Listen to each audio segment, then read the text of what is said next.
Mon nom est Angelo Tremblay. Je suis professeur à la division de kinésiologie à l'Université Laval. Angelo Tremblay a mis en lumière l'influence des causes cachées de la prise de poids, comme le manque de sommeil et le travail intellectuel, ainsi que l'effet des régimes alimentaires très restrictifs.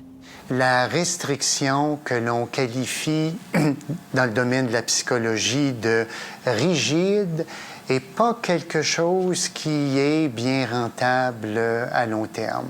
Ah, d'accord, on va peut-être gagner une bataille, mais on gagne rarement la guerre. Dans l'étude des familles de Québec, on a eu l'opportunité d'expérimenter, de tester cette question-là, et on a été à même de constater que les personnes, surtout les sujets féminins, qui rapportent un comportement de restriction sévère sont des personnes qui, au fil des ans, gagnent beaucoup plus de poids que la personne qui ne s'adonne pas à ce type de restriction dite rigide. La recherche qui a été faite par certains scientifiques au cours des dernières décennies, centrée sur une meilleure compréhension du contrôle de l'appétit, amène tout naturellement à dire qu'il est important d'écouter son corps, d'être à l'écoute de ses signaux de satiété pour faire en sorte qu'on atteint un certain niveau de satiété, de rassasiement, lorsqu'on arrête de manger. C'est de l'autre côté de l'Atlantique, à Londres, que sont conduites les recherches médicales les plus poussées sur les mécanismes de la faim et de la satiété.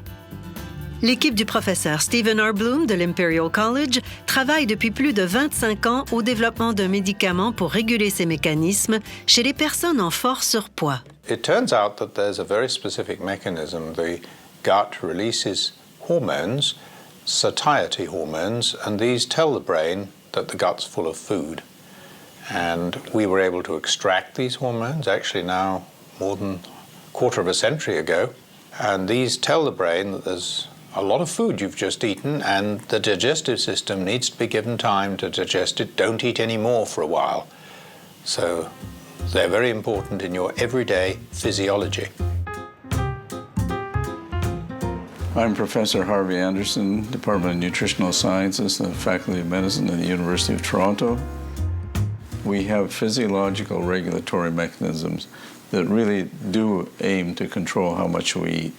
And we feel satiety through those mechanisms.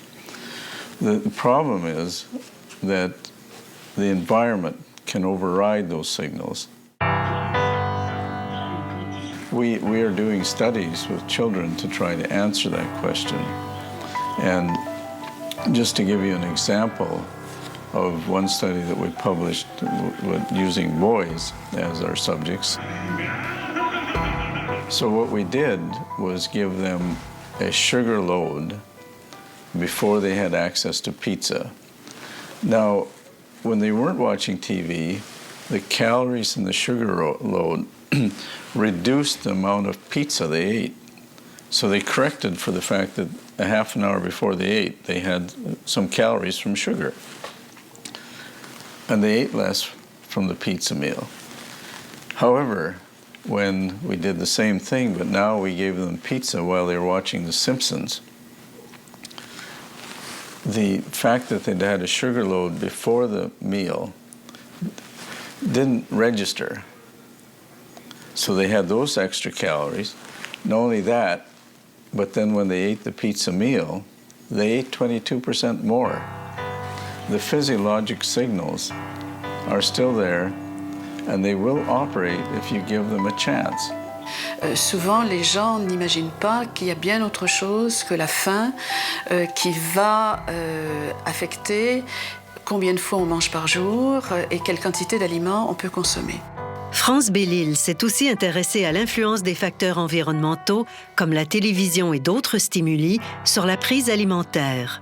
J'ai fait ces études sur des femmes, donc des adultes, qui étaient des personnes de poids normal ou avec un très très léger embonpoint. Donc chez ces femmes adultes, nous avons vu qu'il existe des caractéristiques individuelles qui peuvent prédisposer justement à une certaine sensibilité aux facteurs de l'environnement.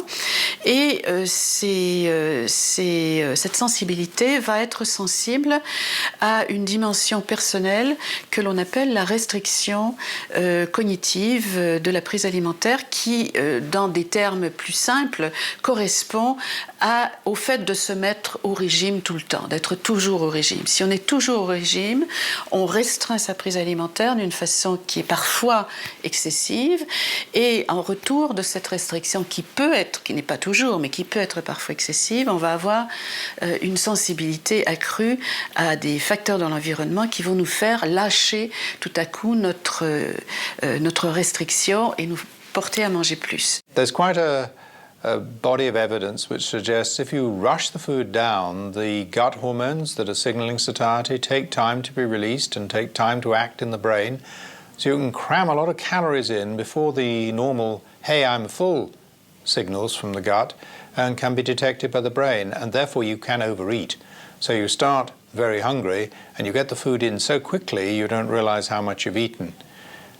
So fast food probably is bad, and the French habit of enjoying their meals and eating it slowly is probably a very good thing. Ah, ces Français, comment font-ils donc? Le sociologue et auteur Claude Fischler a récemment mené une étude qui met en lumière les profondes différences entre Américains et Français quand vient le temps de mettre la table. Se pourrait-il que le rituel du repas soit aussi déterminant dans la gestion du poids que le contenu de l'assiette? S'il y a vraiment une différence fondamentale entre par exemple dans les 6 pays qu'on a étudiés dans cette grande enquête OCHA, s'il y a vraiment une différence fondamentale, elle est incarnée par les 2 pôles extrêmes opposés qui sont les États-Unis et la France. D'un côté, manger c'est une affaire personnelle et individuelle. Ça, c'est le côté américain. C'est moi qui suis concerné, c'est moi qui suis libre et c'est moi qui suis responsable. Je veux avoir le choix. Dans le temps, il n'y avait pas le choix. Maintenant, il y a le choix. Plus il y a de choix, mieux c'est, mieux on est libre. Mais dans cette liberté, on doit exercer une responsabilité individuelle, c'est-à-dire qu'on doit faire le bon choix sur des critères rationnels. L'opposé parfait, ce sont les Français. Et les Français, pour eux, manger n'est jamais, presque jamais, une affaire exclusivement individuelle. C'est une affaire qui a une dimension, j'allais dire, publique. C'est-à-dire que manger, c'est un acte collectif qui doit répondre à certains impératifs de temps, de lieu et de personnes présentes. Donc manger est un acte qui est socialement construit, c'est presque un rituel.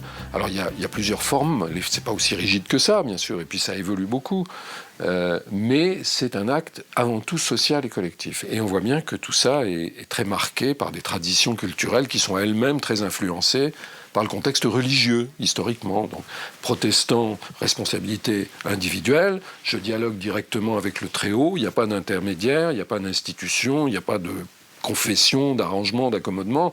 Catholique, la communion. Et d'une certaine manière, vous êtes un peu sous le contrôle des autres, c'est-à-dire que vous n'allez pas manger plus que votre part, vous n'allez pas, etc. Je pense que dans un contexte comme ici en France, jusqu'à présent, mais ça change, c'est peut-être l'explication du fait que nous ayons moins d'obésité ici que dans les pays de niveau de développement équivalent. En Europe, on est les plus minces.